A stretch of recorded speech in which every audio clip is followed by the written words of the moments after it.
समय की बात है। एक गांव में रघु नाम का लकड़हारा रहता था। वह बहुत गरीब था, पर मेहनती और ईमानदार। हर दिन वह जंगल जाकर लकड़ियां काटता और उन्हें बेचकर अपनी पत्नी और बच्चों का पेट पालता।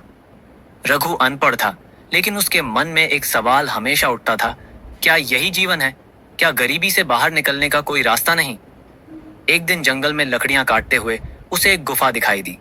अंदर गया तो देखा कि एक साधु तपस्या में लीन है। रघु चुपचाप खड़ा रहा। जब साधु ने आंखें खोली तो उन्होंने कहा, तू क्या चाहता है वत्स? रघु ने कहा, महाराज, मैं पढ़ा लिखा नहीं हूं, लेकिन अपने बच्चों को गरीबी से बचाना चाहता हूं। कोई रास्ता हो तो बताएं।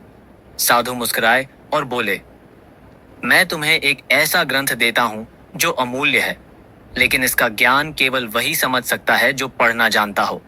अपने बच्चों को पढ़ाओ, एक दिन यही ग्रंथ तुम्हें अमीरी और समझदारी दोनों देगा।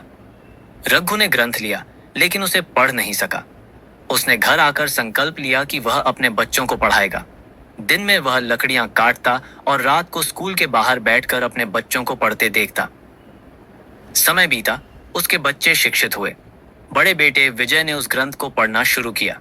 वह कोई साधारण किताब नहीं थी, वह तो नीति, आयुर्वेद और राजनीति का समृद्ध संग्रह थी।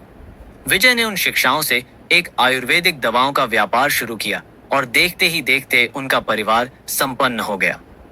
एक दिन राजा बीमार पड़ा और कोई वैद्य उसका इलाज न कर सका। विजय ने अपने ज्ञान से उसे ठीक कर दिया। राजा ने उसे दरबार में सम्मानित किया और राज्य वैद्य बना दिया। राजा ने पूछा, यह ज्ञान तुम्हें कहां से मिला? विजय ने उत्तर दिया, यह मेरे पिता की दी हुई किताब से, जो उन्होंने एक साधु से पाई थी। राजा ने रघु को बुलवाया और कहा, तुमने जो बीज बोया उसका फल आज पूरा राज्य खा रहा है। रघु की आंखों में आंसू आ गए। मैं तो बस चाहता था कि मेरे बच्चे मुझसे बेहतर जीवन जिएं। शिक्षा एक अमूल्य विरासत है। गरीबी, अभाव और अनपढ़ता स्थायी नहीं है, अगर संकल्प और दृष्टिकोण सही हो।